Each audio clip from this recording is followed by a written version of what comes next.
Hey guys, welcome back to Paul's to the Wall. I am your host, Mike Paul, and today I am joined for the second time on this show with the great Clint Russell, host of Liberty Lockdown, arguably the fastest growing podcast in the Liberty Circle. I'm trying my best, man. Is my mic sound all right? I just got recently set up, so. Oh, you sound great. Okay, good. Yeah. No, I mean, it's kind of the same. That's the reason why I wanted to have you on for this episode was um, I originally wanted to do this in September because we were taking a month off of politics. And I was like, I'm going to pick topics that I really enjoy, want to learn more about, interview people that know more about it than myself. And I picked personal finance because clearly you're a younger guy who's done very well financially to the point where you can now transfer careers into this. So I was like, well, here's a libertarian minded guy who has proved it on the field that probably could teach everyone a few tricks. So yeah, give us a little bit of your backstory. I know you've been pretty open about being in the real estate business and how you got to where you were, but give us just kind of like your what I did for summer vacation kind of backstory. Yeah, I started I started working for Verizon Wireless back in the day, as a cell phone salesman. But well, if you want the full story, I started as working for my dad as basically a fan installer in San Bernardino when I was 14 years old. That was my first job, 120-degree heat, and I was putting up ceiling fans, and it was the worst job ever. And from that, I learned that I wanted to use my brain for work moving forward. So after high school, I went to college. I had a friend die in front of me, which was horrible. So I dropped out of college, and then I um, started working for Verizon Wireless. And I was just like, I'm gonna make some money and see what I can do. And I ended up being one of the top 10 sales reps in the country for Verizon. And I was like, okay, well, I have sales skill. I've now learned that. Um, and then after that, I decided to go back to college because I realized that sales of that nature were very um, high pace, but they would burn you out really rapidly. So I went back to college just to finish my degree, got a business management degree, and then out of college, I entered it in '08, right into kind of the teeth of the recession. And I had lots of job opportunities, but my dad was dealing with a whole bunch of foreclosures because he was a mortgage broker. And he's like, hey, I could really use your assistance in liquidating these things. So I started doing that for him, found a lot of success there, found that that was very much up my alley and my skill set really aligned with that. And from that, I worked for him for 5 years. And then I went on to start my own company, which was also a private money mortgage company. My dad retired, and basically 7, 8 years later, lockdowns happen. I've accrued a bunch of personal wealth and investments, and I just said, okay, I'm gonna start screaming about the lockdowns and stop making money. Well, you kind of proven that whatever you dip your toe into, you can be successful at. So I think you've done pretty well Trying, for yeah. just a year and a half into it. Yeah. So what kind of habits or principles do you live by when it comes to personal finance? What are some just good advice to someone who has no idea because, say they got out of public school and they teach you nothing about how to manage money or do anything to make yourself self-sufficient? What are just some good, if you have like a few rules or principles to live by when it comes to your personal finance? Yeah, I mean, I've always been very frugal. I think it starts there. I think it's really important that you don't spend above your means. I've also very early on in life, I learned the power of compounding interest. So I learned that if you delayed gratification, if you were willing to sacrifice the present for the future became unbelievably bright. So that was largely what I think that's probably the biggest trait that has got me to where I'm at today, is that I just simply I was willing to delay gratification for a very long time, and because of that, I constantly accrued wealth and invested it, and grew the wealth and invested it, and I never spent anything. And then anytime I were to spend money on myself, it would always be an appreciating asset like a house. So I think that just kind of knowing where your money grows versus where it depletes itself, and only putting your wealth there. I think that's probably the biggest trick, if it's a trick, that I would tell people, make sure that you're not sacrificing your future for the present. In fact, you should probably be sacrificing your present for the future. And I think that that's what I've done a good job at. 100%. That's something that I've anecdotally learned myself as well. And that's kind of what got me into the whole Liberty podcast world. Was I was very into being an entrepreneur and managing my own money when I was younger. Had a couple ventures that tried and failed, and I'm currently employed mostly because I have a family and I just don't have time for the ventures I want to chase. But I remember before I got even big into politics, I was always into working full time. I was living at home. I was buying and selling high end sports cars, Corvettes, Vipers, CTSV Cadillacs. Like, I always had flashy stuff. My friends thought either my dad was buying it for me or I was dealing drugs. But I've gotten that a lot of times. Right. And I was like, no, I live at home. I'm working full time. I'm not going to college, and I just have a really flashy side hustle. Like what you're seeing, that's my bank account. So yeah, it's a $20,000 car, $30,000 car. It looked expensive, but I was always delaying gratification the same way. I never keep it. I would have it for a few months, sell it for more than I paid, buy a next one. And now I'm 31. I've had over 50 to 60 cars. It's really slow. It's slowed down in the last 5 years since I had kids. Sure. But that's when I found. Oh, go ahead.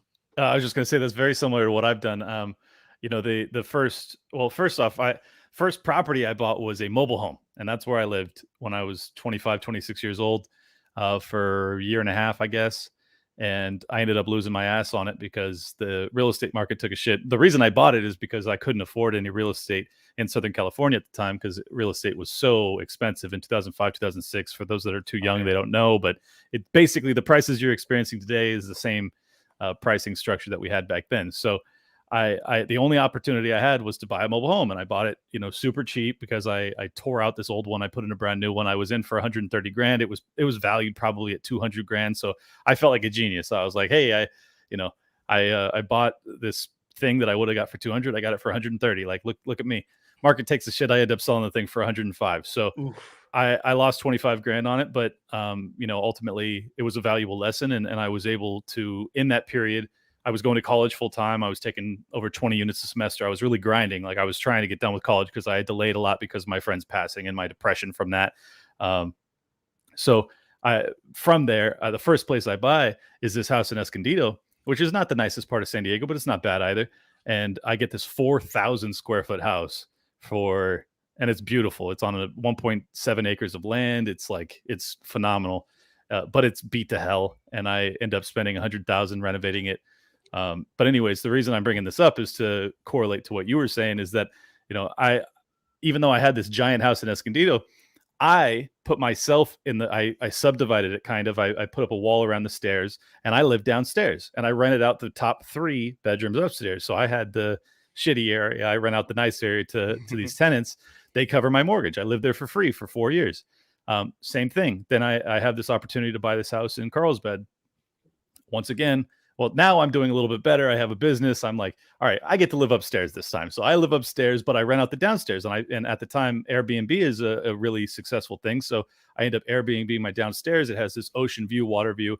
I'm getting like $200 a night for my downstairs rental, and I end up living there for free for 7 years. Wow. So basically, I lived for free for 11 years. But the key is, I always sacrificed. What I was doing with that wasn't necessary. I didn't have to do any of that. I could have kept that place to myself. I could have enjoyed it.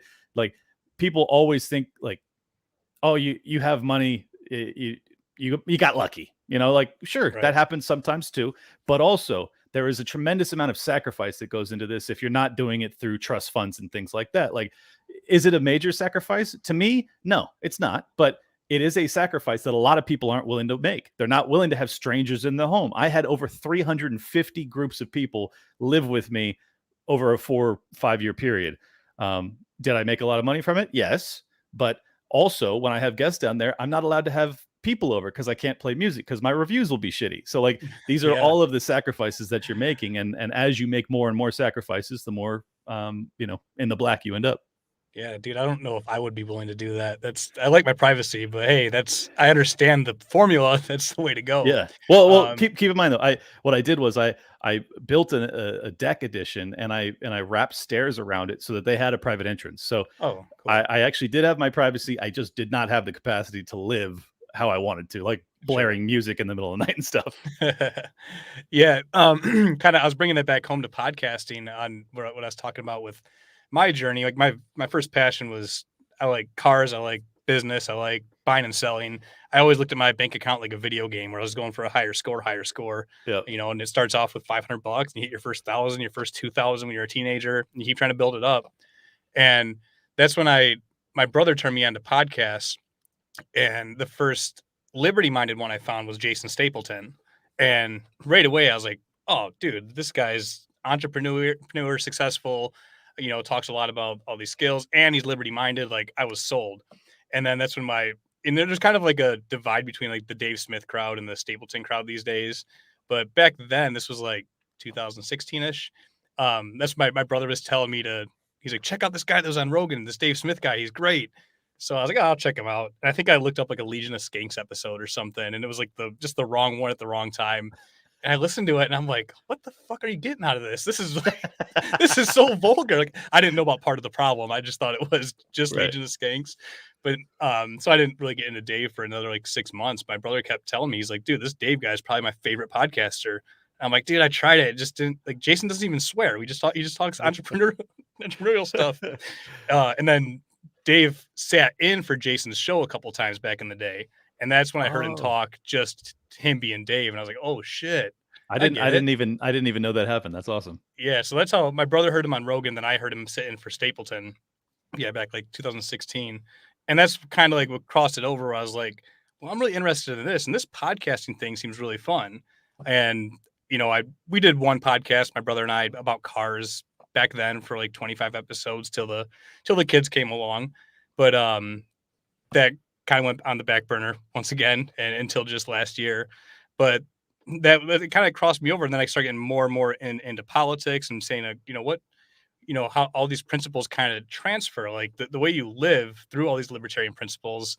There's a lot of stuff you can prove on the field, and people can kind of see, well, like if your beliefs are so good, like why aren't you rich, but if you really are being self-sufficient and applying yourself and not asking for handouts, it kind of all went hand in hand. I mean, do you believe that your political ideology had a lot to do with your business strategy?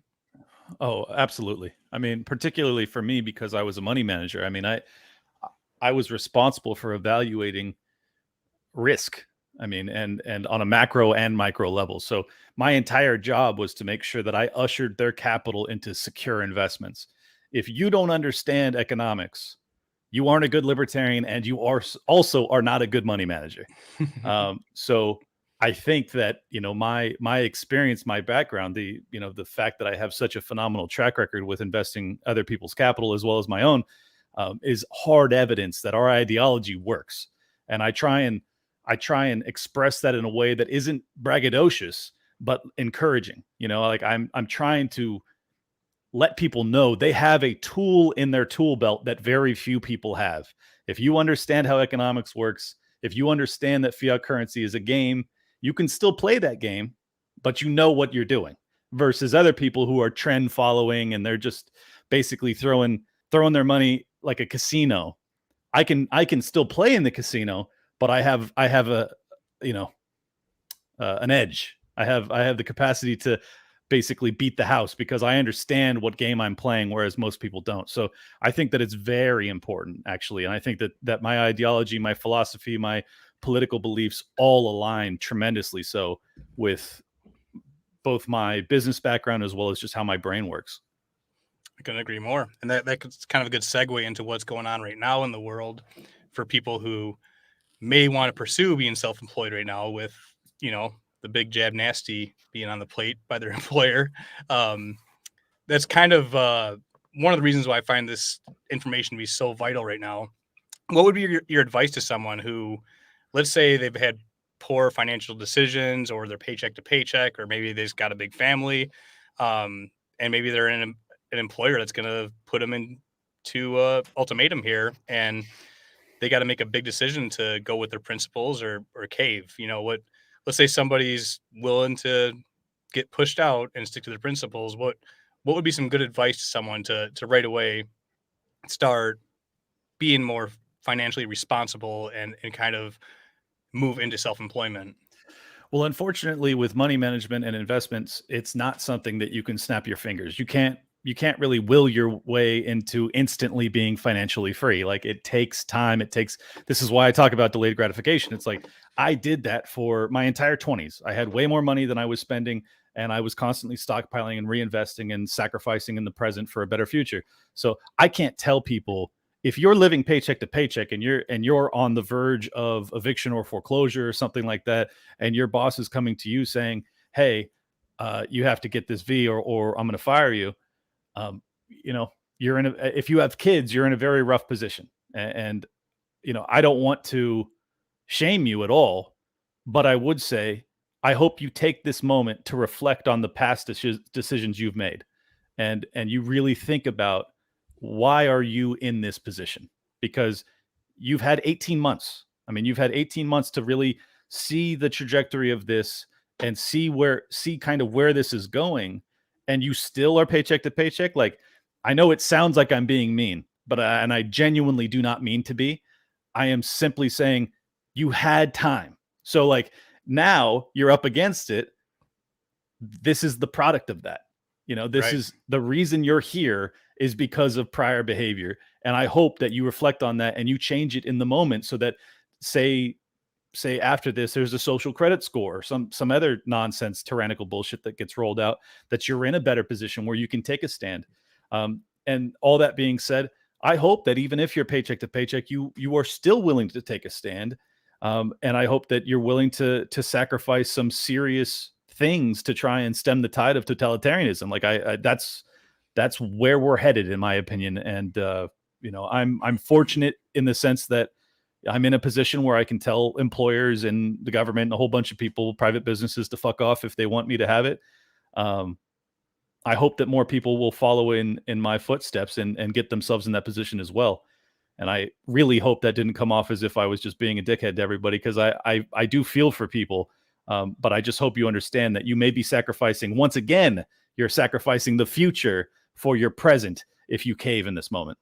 Right. It's kind of like that saying that, the best time to plant a tree was 30 years ago. The next best time is today. Exactly. But, but yeah, I mean, there are outliers. There are people who are financially responsible, who've had things outside of their control, medical, emergencies or something Of that can course. can can ruin them. So there's those kind of outliers. But by and large, I think it's like over 50% of Americans don't have $500 put away for an emergency. So those are the kind of people where it's like, I don't know if it's the public education system we can blame or what. I mean, I mean, um, see, here's the thing. I'm speaking to libertarians here. So, right. like, I am not lecturing everybody. I'm saying, if you understand the things that you and I do, and you're still destitute, you're doing something wrong, because you know all of these things that I'm talking about, and you still haven't done anything to get yourself in a better position. The rest of the people that don't understand libertarianism, they don't understand Austrian economics, they don't understand business cycle theory, they don't understand any of this. I have a lot more sympathy for them. The libertarians that are paycheck to paycheck, I'm like, yo, brother, get it together. I couldn't agree more. Yeah, I mean, we're in a fairly decent spot. I mean, I'm sounds like I was very like-minded as the way you were through your 20s.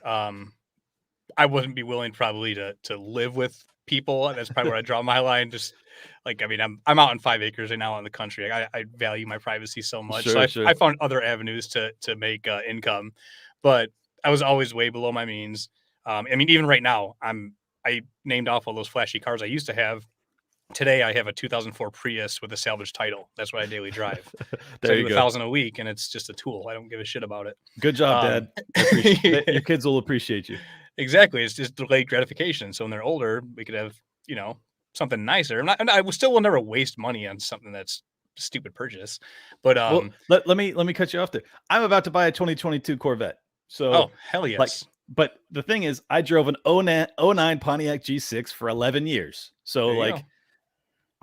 I once again, even and in that time, I was making enormous money.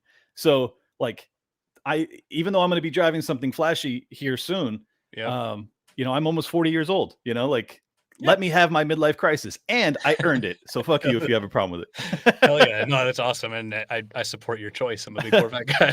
So Thank it's you, thank you. awesome. Um, but yeah, I mean, but then, I was kind of the same mentality. I did a collector car auction venture with my dad when I was 23. We did two in 15 months. Completely did everything. I mean, set up a website, recruited all the stuff, got all the licensing. I mean, it was like my first business venture. First one, we lost money. Second one, we broke even. Third one, we were poised to make money, but there's a lot of personal decisions. I want my dad to be my dad, not my business partner. That kind of came clear. Also, I realized I'd never get married because I was working like 7 days a week, like nights. And I'm like, you know what? I kind of want to have a family someday. Then careful what you wish for, because a You couple years got it. later, meet a girl with a kid, get her pregnant kind of fast, get her married, put some twins through her, and then within Jesus. 3 years I had 4 kids. So You sound like Josh Smith. yeah, no kidding. But that kind of like kind of calibrated what I wanted out of life. Because I was ready to be like, I'm never gonna get married. I'm just gonna keep going, putting money away, doing this. This formula is working. I didn't go to college. I didn't have any debt. I didn't get my first credit card or auto loan until I was 25. I paid cash for everything to that point. I was just terrified of debt. But once I had kids, I was kind of like, I'm definitely not wealthy by any standard, but we're, for our age, pretty comfortable, and we have one income on a 6-person family right now out in our house. So You're we're killing it. I mean, yeah, we're happy, and I've reprioritized, and I'm in with a great company that I really enjoy my work right now, and I think at the moment I'm safe for the mandate, Sure. but we'll see if the goalposts move here. And And let go me ahead. add real quick that I think what you said there is really key. Is that you said your priorities changed. If you're young and you have a family, I my rules shift a little bit. Like, Hmm. you're not going to be able to accumulate as much wealth and save and invest and do all the things that I've done because I've done it as a single man. So, like, I'm not trying to chastise those people in particular, because your priority has been raising a family. My priority has been financial freedom, and then I want to have a family. So Sure. whatever order you want to do it in. But I will say this too: it's a hell of a lot easier if you prioritize financial freedom before you have kids. So, Hell yes. consider that before you get someone pregnant or get For married. sure, for sure. And I don't recommend my route either. We got the wagon ahead of the horse really quick, Right. but hey, we made it work. Good. But yeah, no, it's 100% agree. I mean, it's one of those things that I came to a realization that I can keep doing what I'm doing.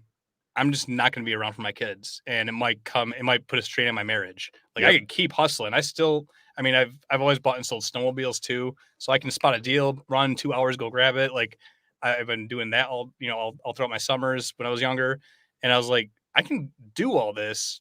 I just won't be around, and my wife's going to get tired of it eventually, and then I'll end up, very wealthy and lonely and seeing my kids on weekends and holidays. Exactly. So there is a balance there, but like you said, I think number one is getting set up before you start a family. It's like when people talk about minimum wage, how you can't raise a family on minimum wage. It's like, You're not don't supposed start a to. family. Yeah. Like, You're not don't. supposed to have kids and be on minimum wage salary. Like, Right. doesn't work. Right. But no, I think that's a very good rule. Well, you guys, everyone's got to kind of find out what's right for them. And I heard that the debate that Dave and Jason had on Lions of Liberty, and Dave pointed out to Jason that some people, like, monetary success isn't everything. Like, Exactly. they have other goals, Yep. and I think that's everyone's unique situation. However, having financial freedom, it allows you so much more freedom in everything. And it allows you to pursue some of those other goals. If your goal is to be some Buddhist monk and to find enlightenment, it helps a lot if you can actually have a roof over your head. It helps. Right. So, if you unless you want to go to India and live in the mountains or something like that, or go into a monastery, like, more power to you. Like, none of this applies to someone who truly wants to do away with materialism and things like that. But if you intend to, pursue, say, an artist's life, or you want to be a musician, it's going to take a long runway for you to have success. I mean, I think a perfect example is me with this podcast. This is an artistic endeavor. is what I'm basically doing. I'm putting myself out there in my late 30s into a venue I know nothing about, and I'm trying to make a second career out of this. I couldn't have done this if I was living paycheck to paycheck. It For wouldn't have sure. worked. So these are the types of things that, because of my delayed gratification, because of the past sacrifices that I've made, it has laid the groundwork, or the foundation from which I can take extraordinary risks, like spending 18 months screaming into a microphone with hardly anybody listening, and then all of a sudden people start listening. Like, if I didn't have this financial safety net to take this leap, I probably would have given up after 3 months and gone back to doing what I did financially. So I think that there's a lesson in there for sure. Yeah. No, I think you got a lot of thrust off your runway because Yes. that's very fast paced. I mean, Well, yeah, I mean, trust me when I tell you, I did not expect to have the. I mean, I listened to Dave for 5 years, and I listened to Rogan for a decade, and when I started my show, in less than a year, I was on part of the problem. I mean, that's crazy. think about how nutty that is. Like, the guy, like, he was definitely my primary inspiration for doing what I'm doing, and in less than a year to be on his show is just, it's astonishing. It's an accomplishment for sure. Yeah, But, I mean, I still can't believe it. Yeah, and clearly your experience through your career gave you the ability to speak competently on these issues too, which is Yep. why people listen to you. Because I remember I heard you on Mark Claire's show, and he kind of said, like, you're not someone living in their parents' basement libertarian. Like, you're Right. someone who's clearly proved it on the field. So people listen because they're like, okay, this guy's doing something right. Like, Yeah, so, no, I think that's so true, and it's a huge problem in the libertarian sphere, is that a lot of people that have free time are young and they haven't done much with their life. So it's like, I'm not saying that I'm any better than them. I'm just saying I have different life experiences that they simply don't have. Like, I have managed hundreds of millions of dollars of investments. Like, that is something that you can't bullshit your way into, and you can't talk about it intelligently unless you've done it. And I think that those types of things give me a competitive advantage in the podcast sphere that very few people can actually match up to. So I think that, whether or not you want to do what I did, I think that it's a good idea to have proven yourself in other industries and have some sort of foundation from which you can, speak as an authority, so that you can actually, like, stand apart. for sure. Yeah. And, I know we talked about people who may have been paycheck to paycheck going into these problems, but, there are people that are probably similar to myself who are financially stable, for less of a better term, not wealthy, but definitely have a cushion for an emergency. And I was kind of, I've been really losing sleep over this with all the mandate stuff going on and figuring out what am I going to do. And, Right. my, I think I'm safe as of right now. However, I will, like, this is my hill. Like, I'm not going to, I have something to prove to my children that you never compromise what's right. So I'm prepared for whatever happens. And I've been pursuing different avenues of what I could do in the event that things go the way I don't want them to go. And I realized this just yesterday, I made this purchase, that something I've been interested in for a couple of years that I've really been wanting to just own as a tool, because I love building stuff and love doing woodwork, is a CNC router. So I was like, yesterday, I was like, you know what? I've been thinking about this for 2 years. I talked to my wife. I was like, let's just buy it. Like, we got the space now. We got the bigger house. I have a 3-car detached garage where I can build my shop out. And I was like, here's the thing. Like, I want this as kind of a toy right now, just to build stuff and learn something, just to scratch an itch. But if shit does hit the fan, like, you bet your ass I'll be in that garage 16 hours a day learning that thing like it's my job until I find something profitable to do with it. I love So it. yeah, I think looking at for different avenues of what kind of fits your niche. Like, for you, it's podcasting. Clearly, I mean, you're something you can build to make income. Mhm. Is something that should be on everyone's radar. If you're of this mindset right now, you should be really putting some thought into what you can do. Do you ever listen to or read much of Naval Ravikant, the tech guru? I've either heard or read some things from him, but it's been a while. Yeah, he's got some very powerful quotes. But he had a quote about how any situation in life, you can either accept it, change it, or leave it. Like, those are your Mhm. 3 options in every single challenge. So that's where people are getting put right now. It's like, are you going to Yep. accept this? You can't change it. That's not an option, and not until it collapses on itself. You're not going to Right. be able to stop it. So it's really accept it or leave it. Mhm. And I'm going to be doing the latter if it does affect me. Hey, let me start by commending you for standing on your principles and being willing to sacrifice something serious, because this is what I've been saying to people repeatedly is like, if at no point you are willing to sacrifice something, this will never stop, never. And the government will take this as far as they possibly can, because there has been no pushback basically the entire time. And I'm not calling for violence, but I am calling for people to, you know, practice what they preach a little bit here. Like, if you don't believe that you should have to get something put into your body in order to have employment, then tell your fucking employer to shove it up their ass. Like, Right. I know, I know it's very easy for me to say that, but this is like, I promise you, if I was working at Verizon Wireless when I was a broke ass 22, 23-year-old, and they said I had to get injected with something to work there, I would have told them to shove it up their fucking ass. That's how I live. This is Yep. who I am. And 100%. I just think that this is a red line, man. This is it. This is where we decide, do we want to allow this to continue? Because we should have never allowed for 15 days to slow the spread. We should have never allowed for mask mandates. We certainly shouldn't have allowed for mask mandates for children. Now we shouldn't have allowed for V's for K through 12, like what's happening in California. That's insane. And now we have V's for employment. I mean, Right. this slippery slope is not a joke, folks. Like, this is happening. And I think that the great thing about this is that the more you're willing to sacrifice right now, the less you're going to have to sacrifice. Because if enough people are willing to say, I will give up my income stream right now to tell you this is not acceptable, it ends. And we don't have to give up our income streams. So I really hope that people listening to this take that to heart. Realize that this is not futile. This is not hopeless. We have a chance to actually turn the tide of history. We have the chance to prevent war. I mean, that's where we're going. If we have a 10 to 15% population in this country that is never able to have a serious job, and they all have to enter the black market if they're not willing to get the V, that is groundwork for real social conflict moving forward. So if you believe in peace and you want peace, you kind of have to act like an asshole right now. So I hope more people will. Agreed. And for anyone who's skeptical, saying like, "Oh, easy for you to say. You're a single guy with a decent amount of wealth."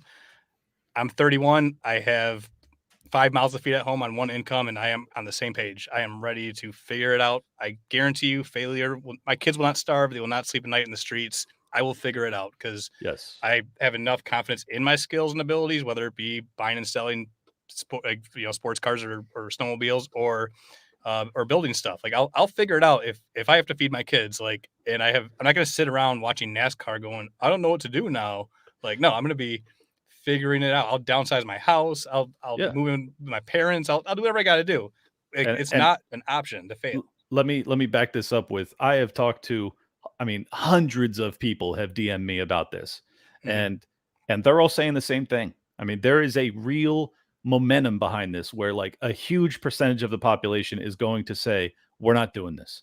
And if there is that percentage of a population that follows through with this declaration, this shit'll end. They can't, like, I just talked to a couple pilots today. I was out on their boat, and these guys both were like, I will quit my job.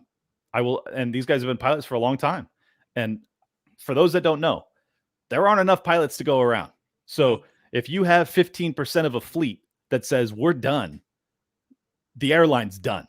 I mean, you're in serious trouble as a business. And That's it. if you have 10 to 15% across the board, across all industries saying the same thing, the entire economy's done. So like, we have the power, but we gotta take this opportunity to demonstrate it.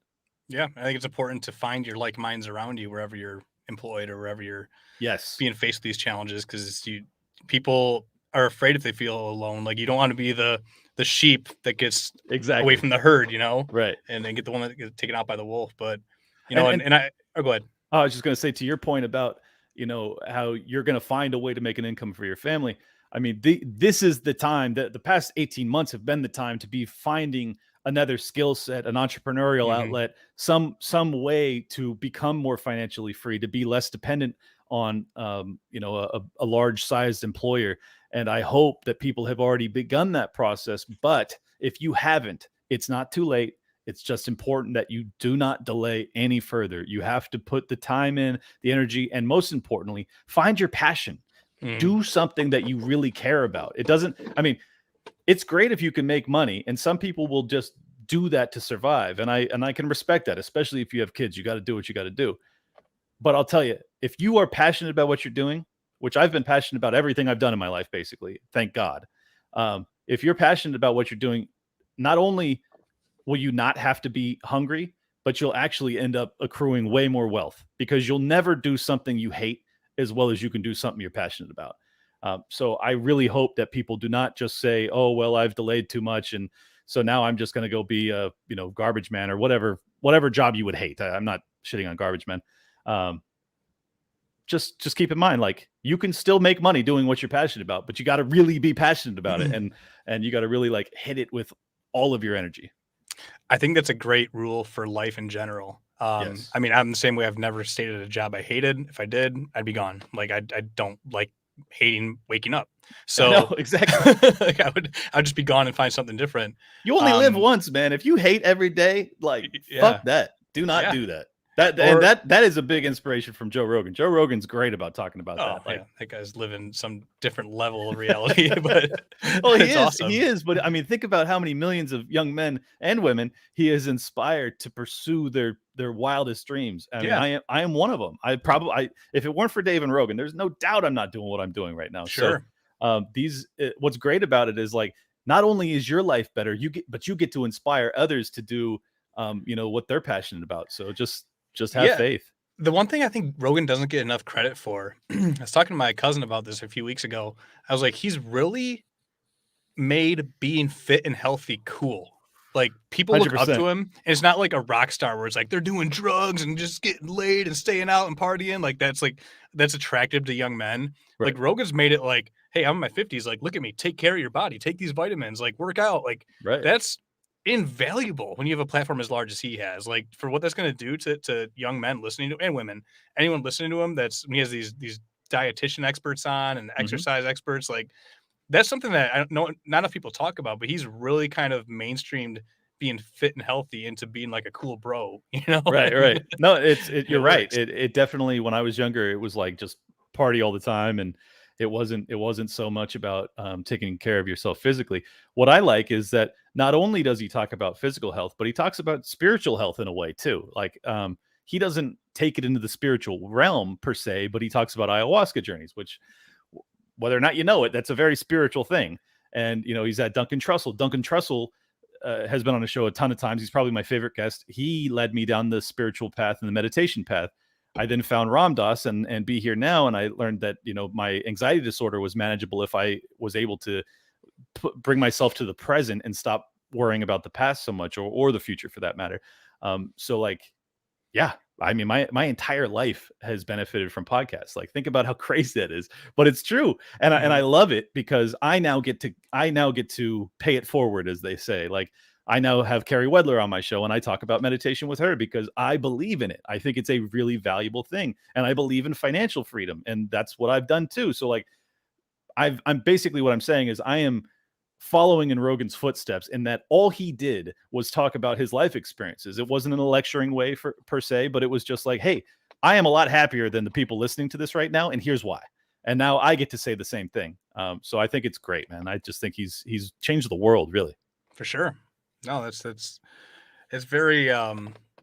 very cool to have this whole podcast experience in our generation, because it sounds like you put a lot of hours of listening in as well throughout the last 5 infinity. Years. I mean, I've been at my job for nearly 6 years, and I've been doing 1,000 miles a week every week since then. So I've maybe for like the first 2 months, I was like, oh yeah, let's listen to some music. Yeah, it'll be great. And then after like 2 months of driving that much, you're like, fuck music. I can't do anymore. So I found podcasts, and that's right away. It was like Rogan, Stapleton, and then I found Tom Woods and Dave Smith, and like those are my regular back then. Right. And it's I think I mentioned this a couple episodes ago, but I looked at my Stitcher app, which I've had since 2016, not too long ago. And I think I've accrued more hours than a bachelor degree requires. Like, it's insane how many hours. Like, oh, dude, I've listened to thousands of hours of Joe Yeah. Rogan speak. I mean, think about how crazy that is. Yeah. I'm like almost an expert in Joe Roganology. So Yeah, yeah, it's like it's so I weird. get it. He has no idea who you are, but you know No, so much about his life and his voice, and exactly. I mean, that was the trippiest thing about meeting Dave is and yeah, going on his show and having him come on mine multiple times. It was like I feel like I know you. You don't know me at all. I mean, he knew me from yes, Twitter a little bit, but it's just such a weird clash. And now the crazy thing is I have that happening to me, where I yeah, have people meeting me and saying, "Dude, I've been listening to your show all year. You've basically saved my sanity because you were the only person that felt how I did about this."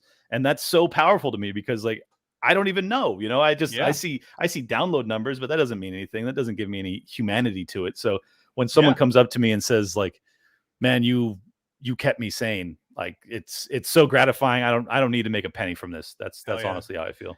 Yeah, that was very similar. Because I met David Freedom Fest. My Right. buddy and I were walking in on the first day, and he's outside. He was like texting somebody, so we didn't want to interrupt. I was like, "Oh shit, there's Dave." Like I never seen him in person. I've been listening to him for 5 years, and I was just like, I'm not going to bother him. He's texting, but he could tell that we recognized him. So he's like, Right. "What's up, guys? What's up?" And like, so we went over, and then he saw our shirts. We had Paul's on the wall. He's like, "Oh shit, thanks for sponsoring the show." And like, Oh, that's awesome. he Yeah. was like super. I mean, just as cool in person as you expected. Just super nice guy. We Yeah. chatted for like 5 minutes, but it was so weird. I was like, "Oh yeah, I've been listening to you for like 5 years." He goes, "Oh wow, well thanks, I really appreciate that." I'm Yeah. like, "Oh fuck, you don't know that." Like I that's, know, right? that's so bizarre. and then Like, and then when he starts talking, you're just like everything he like leads to, you kind of know where he's going because you just know how his brain works after a while. Like mhm, that's how I felt with Dave when we were talking. The only thing was he didn't hold back as much. Like he was definitely willing to say it exactly how he felt. It was like that's awesome. he was all guns blazing. But yeah, he's an amazing guy. I mean that's the other cool thing about long form podcasts is like after X amount of hours, people can't hold the mirage, they can't hold the persona. If you're not who you are, people are going to sense it. And I think Mhm, that's also part of the reason that I've been successful with the podcast game is that like this is who I am, man. So yeah.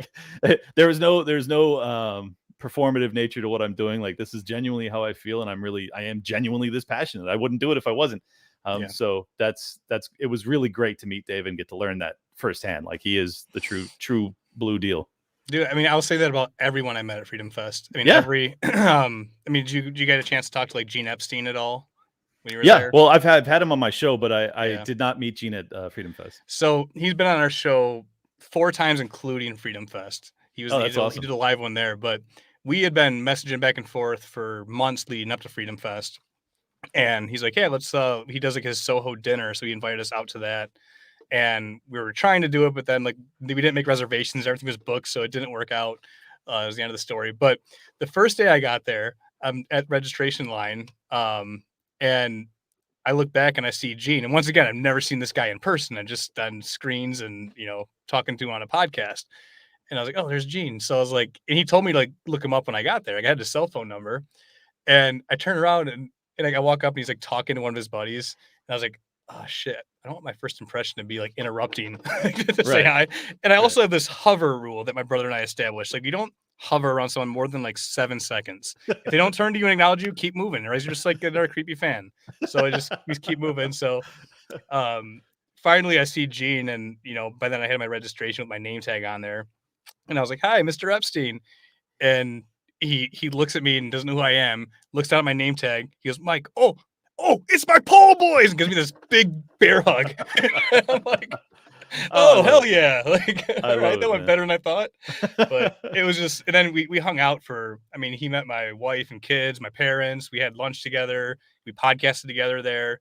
It was like, this is like, you're like the like godfather of libertarian podcasters. Like, this is so bizarre Yeah. that like, Well, and he kept like complimenting my show, saying he listens to it. And I'm like, dude, this is fucking blowing my mind. I Like, know, it's so crazy. I mean, yeah, that that's the other thing that's blown my mind. When prior to me getting to know Dave, he had followed me on Twitter, and he brought up, well, he's talking to Dave Rubin, and he was on Lions of Liberty with Dave Rubin, and he brings up my tweet, and he paraphrases my tweet, and he doesn't give me any wow, credit because he didn't know who I was at the time, but it was just like I am literally already influencing the people who influenced me. Like that is so wild. And wow, and now I'm friends with him, like genuinely, and that's awesome. even more wild. Like it's so crazy. But I think that the thing that I've now learned, because I am now kind of like not looked up to, but appreciated by a handful of other people, um, is that when they meet me, they also are surprised that I'm, as kind and grateful and loving to I can vouch anybody. for it. It's true. Yeah, see, there you go. And people are surprised by it. I'm like, look, we are all just passionate people. None of us are making billions of dollars doing this. Like this we are doing this for the right reasons. So you're not dealing with like running into Kanye West in the mall. Like these are Dave Smith is super famous to us, but he's not like he can go shopping. He can go to Walmart and not get exactly. recognized by 95% of people. Yeah, it's the perfect level of fame, really. I couldn't agree more. And I love the fact that throughout 99.9% of my life, no one knows who I am, and then I go to some libertarian event and half the people know who I am. I think that's the perfect way to live, because you get to feel both. Yeah, and even our show is as small and in its infancy as it is. Right. We had probably a dozen people come up like that knew our show, listen to like a lot of stuff, like happy to meet us, so and like cool, man. And there's even like one chick that was a pilot saying like she didn't know anyone, and she messaged us on Twitter saying she like only came here because she heard we were coming. And I'm like, oh, that's incredible. Yeah, so I was like, that's pretty wild. I was like, this is pretty cool to have like a following. Like you said, like I didn't know. I see numbers. I'd never see faces or names. Yeah. So it's kind of cool. You're like, are these people just downloading and not listening? And then you run into them and they're quoting you, and you're like, oh shit, all right, yeah, you definitely are listening. Yeah, it feels really weird too, because it's like you're so like even some of my like old high school friends have found out about the podcast, and they've been like, oh, I'm gonna check this out, and they'll go back to my old first 10 episodes. I'm like, dude, I don't know what I said, but I feel like it probably sucks because it was so long ago. And then I listen back to them once in a while for a little bit. I'm like, no, I would have published it if I didn't think it was decent. So, all right. I should go back and listen to my first 10. I bet it's not great, but I haven't done it yet. I'm just all eyes forward.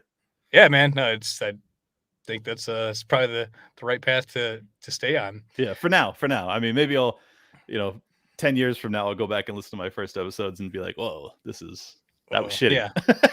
Even from my first podcast that we did, I still have all the files saved from 2016 from my car podcast. And like, even though it's like the RSS feed's been deleted, no one can even find them, I feel like, oh, I don't want to listen to them. It's just like, it's like a bad, embarrassing picture of yourself. Like, I don't know. It's probably fine, but it's just like, it's weird looking back on it. I don't I mean, for me, it's only been a year and a half. So it's like, I'm sure it's not. What's probably really wild is I think that I was, because at the time I didn't have any listeners and I didn't feel as if there was a community that was like vibing with me and seeing the same dangers I was probably way more aggro than I am now. Now I feel some semblance of hope because I have so many people that are listening and telling me and DMing me and, all this stuff and meeting me and thanking me. And it's like, all right, well, that means that I'm not alone in this. And I hope everyone can feel that at some point in the near future, is that like, we're not alone in this fight. Like